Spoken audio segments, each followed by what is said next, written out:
Hello everyone, this side Monika here, आपकी sociology की faculty. तो बेटा, जैसा कि मैंने आप लोगों को बोला था कि अब हम जो हैं डेली 10 मिनट जो हैं कोई ना कोई एक ऐसा टॉपिक किया करेंगे जो 10 मिनट में आपके हर एक एग्जाम के लिए जिसमें सोशियोलॉजी आती है आपके लिए हेल्पफुल रहेगा। तो आज का जो हमारा टॉपिक रहने वाला है वो रहने वाला है इमाइल दुर्खिम। जी हाँ, अगर मैं इमाइल दुर्खिम जी के बारे में बात करूं बेटा, तो इमाइल दुर्खिम जी को एक तरीके से ऑगस्ट कॉम्टे का उत्तराधिकारी भी बोला जाता है, क्योंकि ऐसा कहा जाता है कि ऑगस्ट कॉम्टे से काफी ज्यादा जो थे वो प्रभावित थे। तो चलिए इनके बारे में आज हम बात करेंगे। हम जानेंगे श्रम के विभाजन के बारे में, जो इन्होंने श्रम का विभाजन थ्योरी दी है उसके बारे में हम जानेंगे। साथ ही साथ हम ये भी जानेंगे कि किस तरीके से इन्होंने सोशल फैक्ट, सामाजिक तथ्यों के बारे में बताया है। तो चलिए स्टार्ट करते हैं। वीडियो के एंड तक मेरे साथ जुड़े रहना। क्लास अच्छी लगे तो लास्ट में कमेंट जरूर करना, शेयर भी जरूर करना और मुझे सजेशन भी देना कि आपको आगे कौन से टॉपिक्स पे वीडियो चाहिए। चलिए सबसे पहले अगर मैं इनके जन्म की बात करूं बेटा, तो इनका जो जन्म है वो 1858 में हुआ था और इनकी जो मृत्यु है वो 1917 में हुई थी। और जन्म हुआ था बेटा इनका फ्रांस में। कहां पर हुआ था इनका जन्म? फ्रांस में। ठीक है, अब आप सोचोगे कि मैम हमें इनका जन्म क्यों याद करना पड़ता है? जन्म आपको इसलिए याद करना पड़ता है क्योंकि आजकल आपके एग्जाम में देखा गया है कि क्रोनोलॉजी वाले क्वेश्चंस आते हैं ना, क्रोनोलॉजी वाले क्वेश्चंस। तो उसके लिए बहुत जरूरी है कि आपको जो है वो याद रहे। ठीक है, तो आपको उनका जन्म याद रहेगा, मृत्यु याद रहेगी, तो आप क्रोनोलॉजी में क्रम के अनुसार अरेंज कर पाएंगे। इन्हें जो है आधुनिक समाजशास्त्र का जनक बोला जाता है, यानी फादर ऑफ मॉडर्न सोशियोलॉजी बोला जाता है। यानी आधुनिक समय में समाजशास्त्र को एक विषय बनाने में, ठीक है, और उसकी यूनिवर्सिटी लेवल पर स्टडी ले जाने में इनका बहुत बड़ा योगदान रहा है। ठीक है, तो इसीलिए इन्हें आधुनिक समाजशास्त्र का जनक भी बोला जाता है।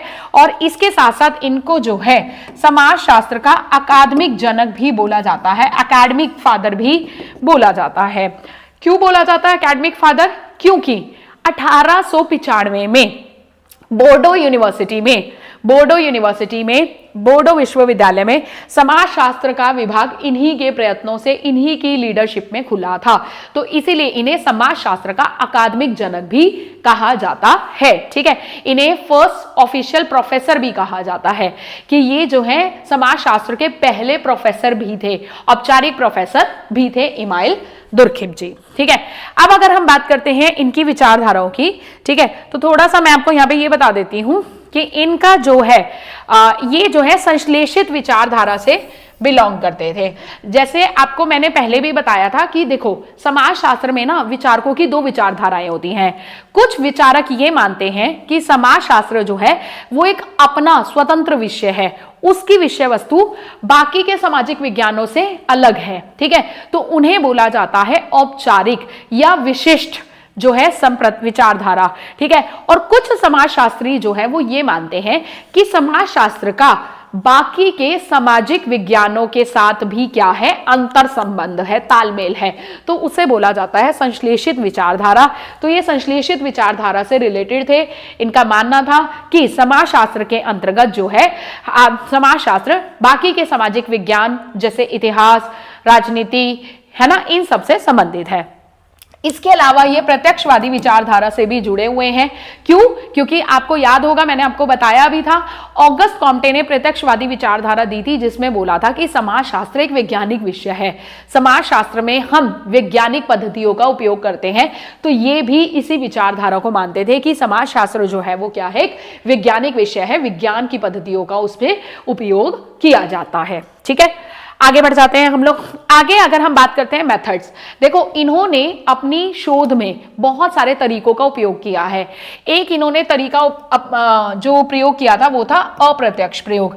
अप्रत्यक्ष का मतलब होता है तुलना करना। देखो जो इन्होंने श्रम का विभाजन की थ्योरी दी है उसमें इन्होंने तुलना ही की है कि जो पुराना समाज होता था, जो प्रिमिटिव, जो आदिम समाज हुआ करता था, और जो आज का आधुनिक समाज है उससे कैसे जो है श्रम का विभाजन हुआ है, कैसे लोगों के अंदर जो है वो एकजुटता बदली है। तो इन्होंने तुलनात्मक कंपैरेटिव स्टडी की है। ठीक है, साथ ही साथ इन्होंने अलग अलग जो है चरों का अलग अलग चीजों पे क्या प्रभाव पड़ता है ये भी इन्होंने इस साइंटिफिक मेथड का भी उपयोग किया है। और साथ ही साथ इन्होंने ये भी बताया है कि सहवर्ती भिन्नता, कि एक चर के घटने या बढ़ने से दूसरे चर पर क्या प्रभाव पड़ता है, इन्होंने इस बात की भी क्या की है, स्टडी की है। समझ आ रही है बात? तो ये इन्होंने बहुत सारे शोध के मेथड्स का क्या किया है, उपयोग किया है, ये आपको पता होना चाहिए। इसके बारे में डिटेल में जब हम रिसर्च में पढ़ेंगे तो मैं आपको बताऊंगी, ठीक है।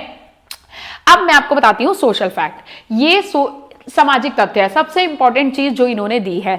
इन्होंने बोला कि हमारे ना समाज में कुछ ऐसी चीजें हैं जो आपके सोचने के, काम करने के तरीके को क्या करती है, प्रभावित करती हैं। अब वो जो चीजें होती हैं वो ना क्या कहते हैं, कोई पर्टिकुलर इंसान नहीं बनाता, वो समाज बनाता है। उसी को ही इन्होंने क्या बोला है, सामाजिक तथ्य बोला है, ठीक है। ये कहते हैं हमारे समाज के अंदर जो है कुछ ऐसी चीजें हैं, कुछ मूल्य है, कुछ ऐसी संरचनाएं हैं जो व्यक्ति के काम करने के तरीके को, उसके सोचने के तरीके को, उसके महसूस करने के तरीके को क्या करती है, प्रभावित करती है। और वो उन्होंने क्या बोला है, ये उस व्यक्ति पर बाधित होती है, हर व्यक्ति पर बाधित होती है। जैसे आप खुद देखो, समाज में हमारी कुछ परंपराएं होती हैं। अब ये परंपराएं क्या आपने बनाई है या मैंने बनाई है? नहीं, ये किसी इंसान ने नहीं बनाई, ये पूरे समाज ने मिलकर बनाई है। तो इनका मानना ये था कि ये जो परंपराएं होती है इंसानों पर क्या होती है, बाधित होती है। ऐसे ही भाषा किसी एक ने नहीं बनाई है, भाषा हमारे ऊपर बाधित होती है ना, कानून के नियम। तो इन्होंने बोला था इन्हीं सारी चीजों को इन्होंने सामाजिक तथ्य बोला था। अब इन्होंने बोला था जो सामाजिक तथ्य होते हैं वो दो तरीके के होते हैं। कुछ सामाजिक तथ्य ऐसे होते हैं जिन्हें आप देख सकते हो, जो मेटेरियलिस्टिक होते हैं, मटेरियल होते हैं, मतलब भौतिकी होते हैं, जैसे शिल्पकला, जैसे कानूनी कोड, जिनको आप देख सकते हो। और कुछ सामाजिक तथ्य जो होते हैं जिनको आप देख नहीं सकते, सिर्फ महसूस कर सकते हो, ठीक है, जैसे नैतिकता, जैसे कल्चर, जैसे वैल्यूज, ठीक है। और इमाइल दुर्खिम ने सबसे ज्यादा जो फोकस किया है वो किसके ऊपर किया है, गैर भौतिकी सामाजिक तथ्यों पर क्या किया है, फोकस किया है। समझ आ रही है बात? अब इन्होंने गैर भौतिकी जो नॉन मेटेरियलिक सामाजिक तथ्य होते हैं इनको भी 4 पार्ट में बांटा है। एक को इन्होंने बोला है नैतिकता, ठीक है, एक को इन्होंने बोला है सामूहिक चेतना। नैतिकता का मतलब क्या होता है, मोरालिटी। अब आप एक बात बताओ, पहले तो ये बताओ, क्या आपको नैतिकता दिखती है, आप उसको छू सकते हो? नहीं। तो ये मटेरियल में आएगी या नॉन मटेरियल में आएगी? ये आएगी नॉन मटेरियल यानी गैर भौतिकी में, क्योंकि आप किसी भी इंसान की नैतिकता को देख नहीं सकते, आप उसको महसूस कर सकते हो, है ना। दूसरा इन्होंने बोला लोगों में क्या होती है, सामूहिक चेतना होती है, मतलब लोग आपस में एक दूसरे से जुड़े हुए होते हैं। जैसे फॉर एग्जाम्पल किसी कंपनी में आपने नोटिस किया होगा, जो मैनेजर होता है वो अंदर बैठा होता है, अलग होता है, ठीक है, अलग से उसका कैबिन होता है, लेकिन उस कंपनी के जो बाकी के एम्प्लॉयज होते हैं वो एक जगह बैठे हुए होते हैं।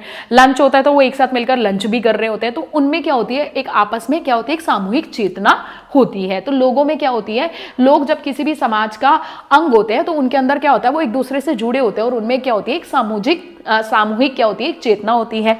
तीसरा, और इसको भी आप देख नहीं सकते हो, तो ये इन्होंने किस में डाला है, नॉन मटेरियल में डाला है, गैर भौतिकी। इसको आप देख नहीं सकते, आप महसूस कर सकते हो, ठीक है। तीसरा इन्होंने बोला है सामूहिक प्रतिनिधित्व। तीसरा इन्होंने क्या बोला है, सामूहिक प्रेजेंटेशन, ठीक है। तीसरा इन्होंने क्या बोला है, सामूहिक प्रतिनिधित्व। अब कई बार कुछ समूह के जो लोग होते हैं अपने समूह को दिखाने के लिए, रिप्रेजेंट करने के लिए, प्रतिनिधित्व करने के लिए कुछ पर्टिकुलर चिन्ह बना लेते हैं, ठीक है। जैसे इसका सबसे बेस्ट एग्जांपल होता है चर्च। जैसे आप सभी को पता है जो ईसाई धर्म होता है, क्रिश्चियन रिलीजन होता है, उनका अपना एक सिंबल है, एक चिन्ह है।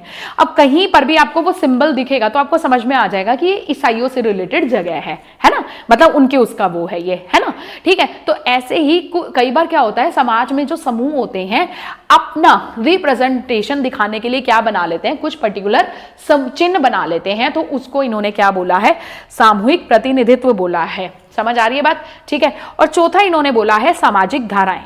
सामाजिक धाराएं क्या होती हैं, सामाजिक धाराएं आप ऐसे समझ सकते हैं, जैसे मान लो हमारे फॉर एग्जाम्पल हमारे किसी धर्म का आज कुछ सेलिब्रेशन है, कुछ जुलूस निकल रहा है या झांकी निकल रही है, तो हम उस मतलब कुछ बहुत अच्छा हुआ है या कोई ओकेजन है, कोई खुशी वाली बात है, तो हम लोग क्या होते हैं, ठीक है। जैसे अभी फॉर एग्जाम्पल शिवरात्रि आने वाली है, हम सबसे बेस्ट एग्जाम्पल लेते हैं अभी शिवरात्रि। अब जब शिवरात्रि आएगी तो जो शिव जी को मानने वाले लोग हैं उनके अंदर आपको एक अलग तरीके का इंथुजियाज्म, उत्साह देखने को मिलेगा, है ना। समझ आ रही है बात? तो वो भी किसका पार्ट है, वो आपकी सामाजिक धाराओं का पार्ट है।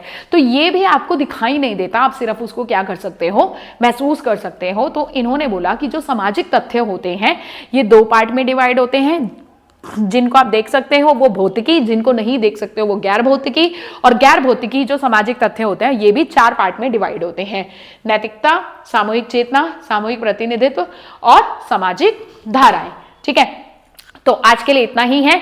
आज मैंने आपको इमाइल दुर्खिम के कुछ फैक्ट्स और उनका सामाजिक तथ्य वाला टॉपिक बिल्कुल अच्छे से क्लियर किया है। तो अगर आपको वीडियो अच्छी लगी हो तो प्लीज लाइक, शेयर और कमेंट तो जरूर बनता है। ठीक है, क्लियर? तो आज के लिए इतना ही है, मिलते हैं नेक्स्ट क्लास में। Till then bye bye, take care and have a nice day.